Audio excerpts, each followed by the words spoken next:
Welcome to Choice Classic Radio, where we bring to you the greatest old-time radio shows.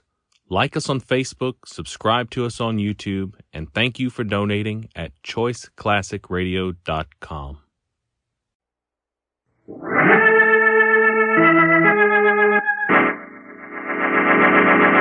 From New York City, the makers of Clipper Craft Clothes for Men and more than 1,200 leading retail stores from coast to coast present that immortal character created by Sir Arthur Conan Doyle, the world's most famous detective, Sherlock Holmes, starring John Stanley.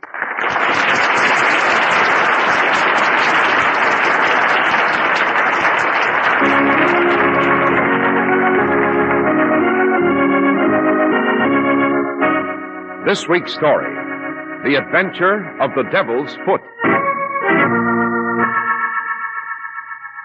Holmes, why are we running up these stairs? Where are we going? To the room above, Watson. If we... Holmes, listen! The devil's foot! It's here in my room! The devil's foot! The devil's foot? Good Lord, Holmes, what is that? Death, Watson. A foul and fiendish death, worthy of Satan himself.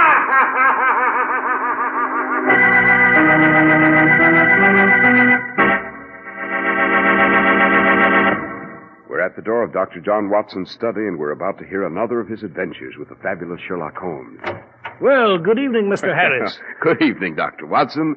What memoir are you going to tell us about tonight? A very particular one, Mr. Harris. An adventure that Holmes himself classified as the strangest of his career. It took place in Cornwall, that brooding country of lonely and rolling moor. I see, Doctor. And what's it called? Well, Mr. Harris, Holmes always referred to it as the Cornish horror. But in my memoirs, I have noted it as the adventure of the devil's foot. And I shall be delighted to relate it to you after you have presented your audience with the merits of Clipper Craft clothes. Thank you, Doctor. Is there anyone anywhere who doesn't want a lot of value for his dollars when he buys a suit or a topcoat? I doubt it. Most men want skillful tailoring, fabric that's long-wearing, looks that stand out in a crowd.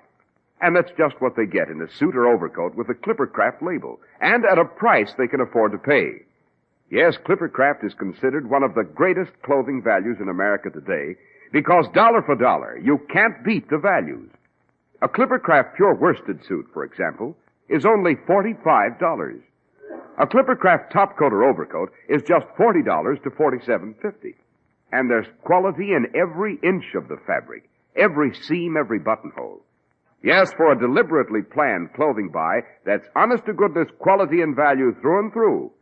See the fine Clipper Craft clothes at your local independent store, a store you can trust. Compare Clipper Craft with clothes selling for many dollars more.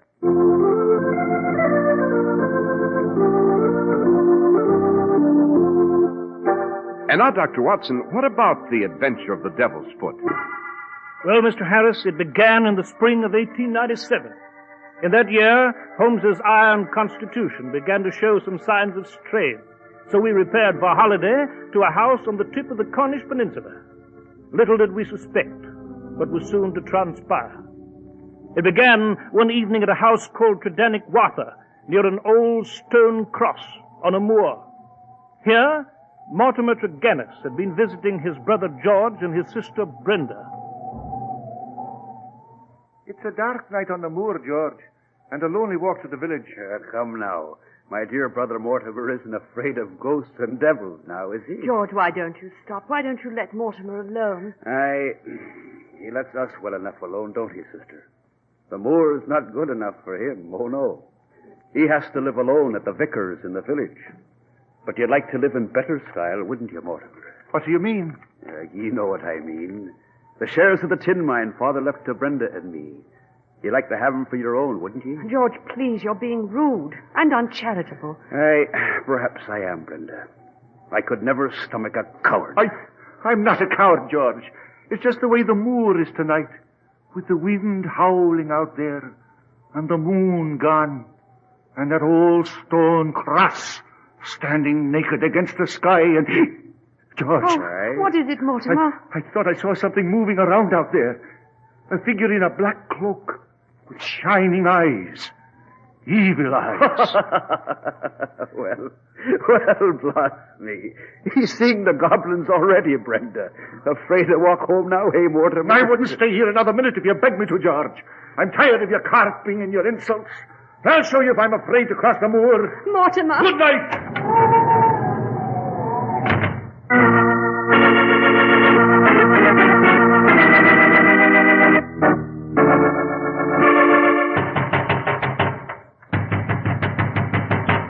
Mr. Tregennis! Mr. Tregennis, wake up! It's Mr. Roundhay, the vicar. Please open the door, sir. What is it, Mr. Roundhay? Don't you realize it's 4 in the morning? Mrs. Porter, the housekeeper for your brother and sister out on the moor. She's just arrived with a message. The poor woman's terrified and fainted. What is it, Mr. Roundhay? What's happened at Fredaniquata? There's been a disaster, Mr. Tregennis. Some sort of awful, devilish disaster.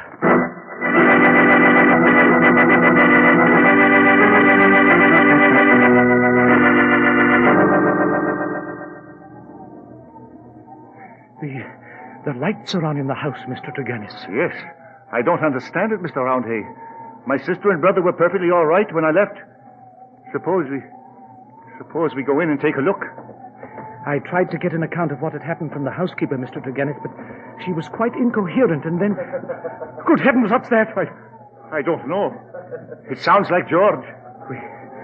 We'd better go in.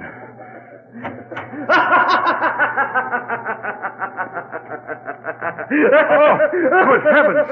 Mr. Tregennis, your sister, she's dead. And your brother Georgie, he's gone mad. They were playing whist. It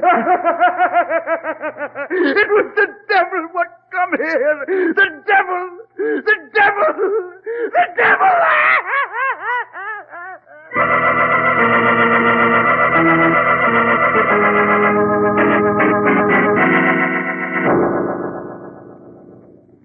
This is a strange story you've just related, Mr. Tregennis.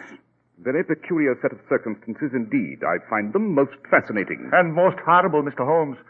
Believe me, I'm gratified that the vicar, Mr. Roundhay, persuaded you and Dr. Watson to look into this tragedy.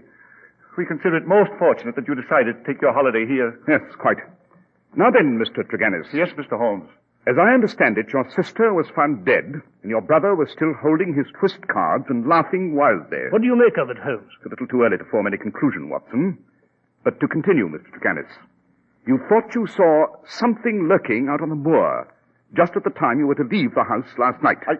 Yes, I'm sure I did. What did you see? It looked like a man wearing a black cape, like some kind of weird devil out on the moor. Interesting. Very. Watson. Yes, Holmes? Suppose we go to the house on the moor and question the housekeeper at once.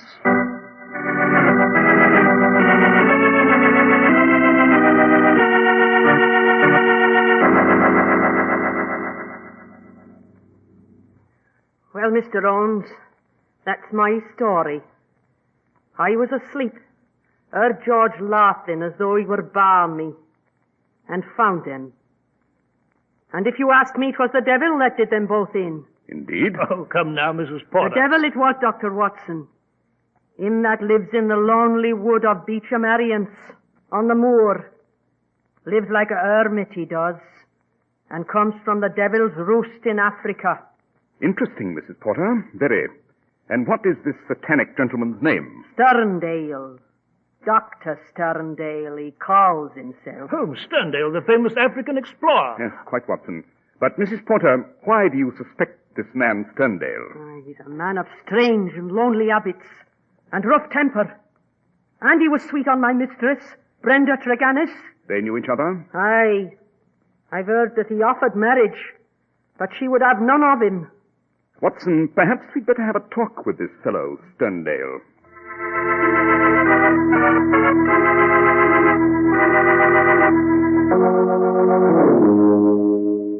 You seem to resent our morning visit to your retreat, Dr. Sterndale. I do. I intrude on no man's privacy, and I resent any intrusion on mine.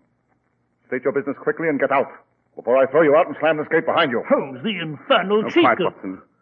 Dr. Sterndale, I must remind you that murder has been done. And although you may have bullied native bearers in the African jungle, you'll find that my colleague and I here are made of different metal. Now then, a question or two. Very well, but be quick about it. I understand you bear some distant relationship to the Tregennis family. Very distant? What of it? And that when the tragedy happened, you were on your way to Africa. You had, in fact, reached Plymouth when you suddenly returned. You are well informed, Mr. Holmes. Thank you. I find facts to be strong allies in my business. Dr. Sterndale, how did you know of this tragedy, since it could not have been in the Plymouth newspapers? I received a telegram. May I ask from whom? Blast it, man, you're inquisitive. I take it, then, you do not propose to answer my question? I got it from the vicar, Mr. Roundhay. Naturally, I returned here to Cornwall and let my boat go. And now, Mr. Holmes, I had quite enough of you and your friend. Holmes, someone is coming. Yes, Watson. It's the vicar. He seems to be in a great hurry. Mr. Holmes! Mr. Holmes! Yes? What is it, Mr. Roundhay? Speak up, man. We are devil-ridden, Mr. Holmes. There's a devil in the parish, and we are in the hands of Satan. What are you talking about? It's Mr. Tregennis, Mr. Mortimer Tregennis. He's suddenly gone mad. Stark, raving mad.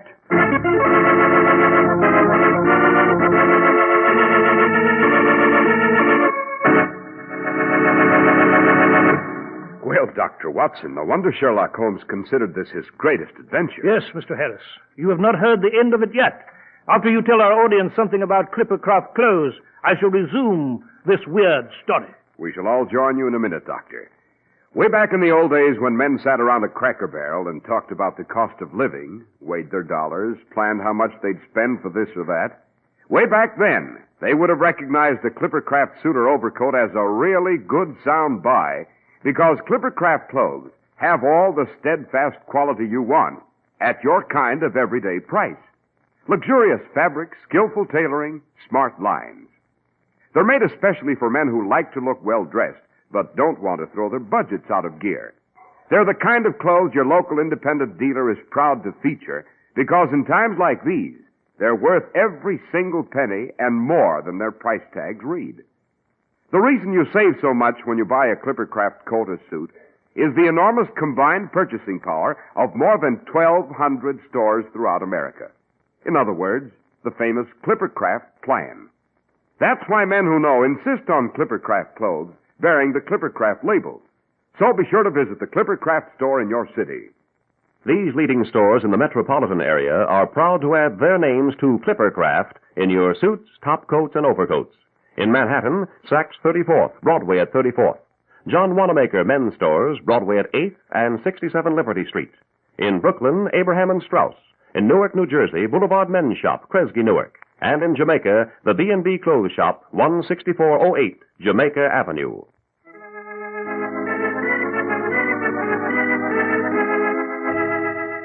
And now, Dr. Watson, you were relating to us the adventure of the Devil's Foot.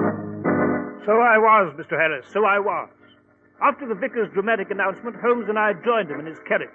We raced out of the wood and across the desolate Cornish moor until we reached the village. At the vicarage, Holmes and I mounted the stairs two at a time toward Mortimer Tregennis's room. And then... Holmes, good Lord, listen, he's raving. Come on, Watson. Yes. Holmes, he's... It was in this room, the devil's foot!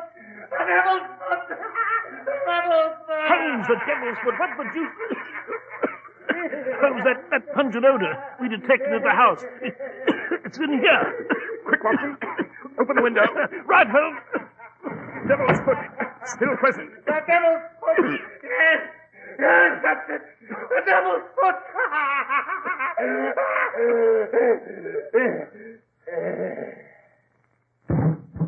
Holmes. Mortimer Tregennis. It's too late to do anything for him now, Watson. Dash it, Holmes. What in blazes has happened? What is all this gibberish about a devil's foot? No time to answer questions now, my dear Watson. I'm going to examine the garden at once.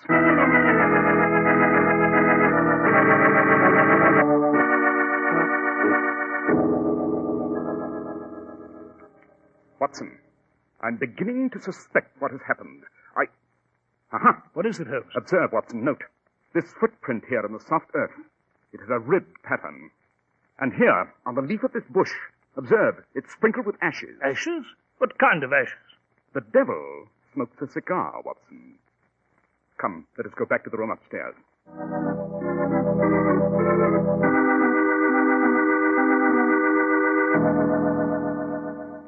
Watson, look here. Where? On the windowsill. There are tiny bits of gravel. Well, what of it, Holmes? Significant, Watson, very, especially when one notes the texture and color of this particular gravel. Note, too, that the lamp in this room is still burning. Well, I don't see what... Proof of the time of murder, Watson. Surely the lamp would not be burning if Mortimer Tregennis had been murdered in broad daylight. This terrible tragedy befell him in an hour of darkness, possibly just before the dawn. And... One moment, Watson. Holmes, what are you doing with the smoke guard of that lamp? Uh-huh. What the deuce is it, Holmes? I am merely scraping a rather peculiar residue from the smoke guard of this lamp, Watson. Note this fringe of brown powder yet unconsumed. What does it mean? A series of curious coincidences, Watson. In each case, at the house on the moor and here at the vicarage, there was heat by fire. At the house, the fire in the hearth. Here, this lamp. In each case, there was a peculiar, pungent odor in the air. And in each case, madness and finally death was the result. Yes, but Holmes, what have all these got to do with the devil's foot? I cannot be sure, my dear fellow, until we reach our own quarters. And there, Watson, we shall conduct an interesting and perhaps a dangerous experiment.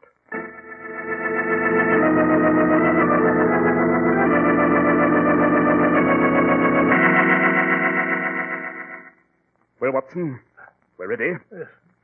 You take that chair near the window. I shall take this chair near the lamp. Right, Holmes.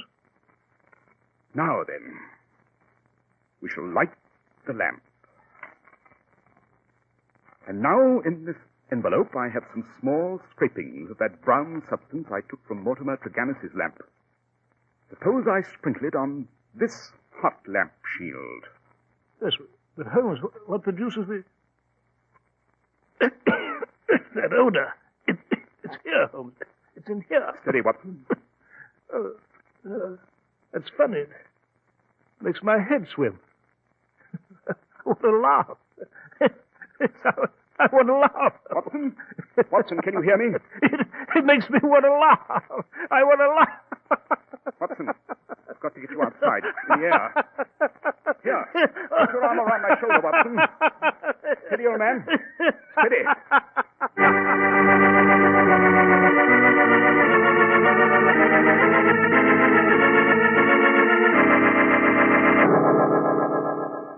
Watson, you all right, my dear fellow? Oh, Holmes. Jove, I feel done in. Splitting headache. Oh, Watson, what? I shall never forgive myself. It was a foolhardy experiment to subject a friend to. Well, never mind that, Holmes. Did you draw any deduction from it? Indeed I did, Watson, thanks to your generous cooperation. I'm able to tell you that the murders at the house on the moor and here in the vicarage were done by two different murderers, and both brought about death by combustion. What? And second, I now have the secret of the devil's foot at hand. Holmes, what the deuce is it? As soon as you're feeling better, Watson, I shall dispatch an urgent message to Dr. Sterndale. And after that, you shall hear the answer for yourself.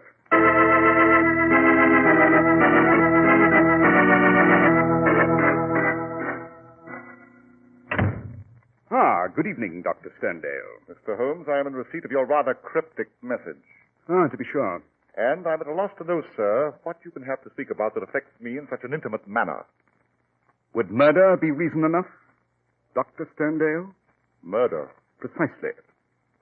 You killed Mortimer Tregennis. By the great Peter, Mr. Holmes, I've a mind to twist your neck. I've lived among savages in Africa these many years and beyond the law. You'll do well not to forget it. I have no desire to do you an injury. Nor have I any desire to do you an injury, Dr. Sterndale.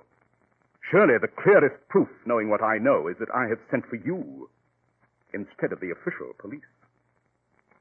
What do you know, Mr. Holmes? I know that Mortimer Tregennis killed his brother George and his sister Brenda. I know that you were deeply attached to his sister, that you returned when notified by the vicar and took your revenge. I know also that you and Mortimer both used the same method. The devil's foot. Holmes, what the blazes is this devil's foot? This, Watson. These tiny brown particles we found on Mortimer's lamp. What? It's impossible. How did you know, Holmes? I didn't think anyone knew. It so happens my hobby is chemistry, Dr. Sterndale, and specifically the chemistry of rare poisons. Yes, but Holmes... Devil's foot, Watson, comes from a rare African plant. Devil's foot root. It induces madness, then death. The root is shaped like a foot, half human, half goat-like, hence the name. It's used as an ordeal poison by medicine men in certain districts of West Africa. I presume you brought back this specimen from the Ubangi country, Dr. Sterndale. Am I correct? Yes. Yes, that's correct. Mr. Holmes, how... Obvious, my dear doctor. Obvious.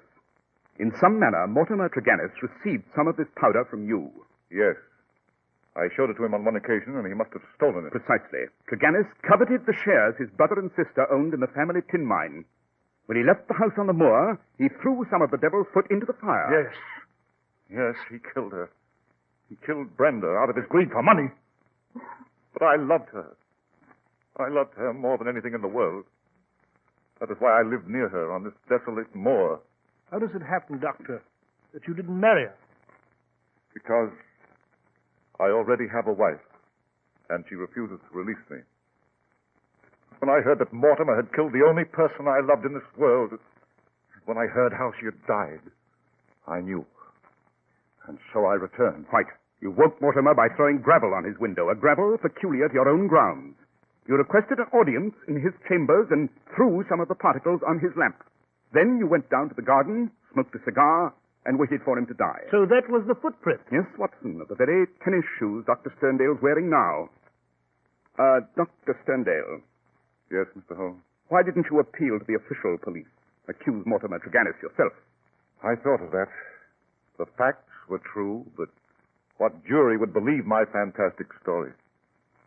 And so I took justice into my own hands. Well, Mr. Holmes, there's my story. You can do what you will. I have no particular desire to live anymore. If you were a man who loved as I did, perhaps you would understand. Dr. Sterndale, what were your plans? I had intended to bury myself in Central Africa and never return. My work there had only begun. Then by all means go. I'm not at liberty to prevent you. Oh, Mr. Holmes. You mean... I mean, Dr. Sterndale, that my investigation has been independent of the official police. I have never loved a woman. But if I had, and the woman I loved had met such an end, well, I don't know. I don't know.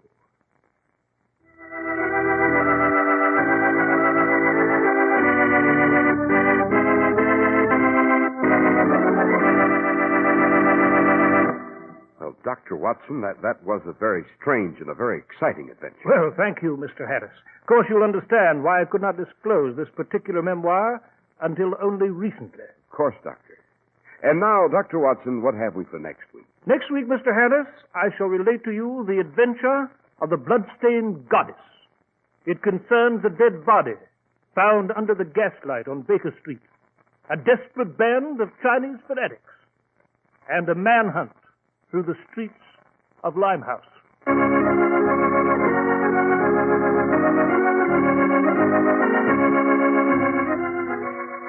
The makers of Clipper Craft clothes in more than 1,200 stores from coast to coast have brought you another in the new series of broadcasts featuring the world's most famous detective, Sherlock Holmes.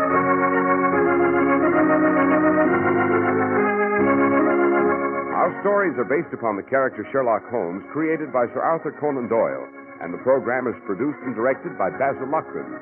Sherlock Holmes is played by John Stanley, Dr. Watson by George Spelman. This week's story was written by Max Ehrlich, with special music by Albert Berman.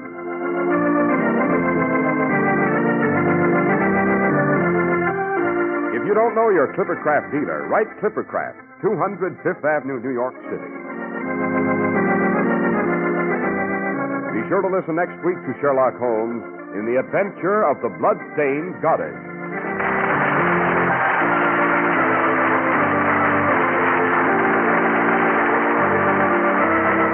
This is Cy Harris speaking for Clippercraft Clothes. This is the Mutual Broadcasting System.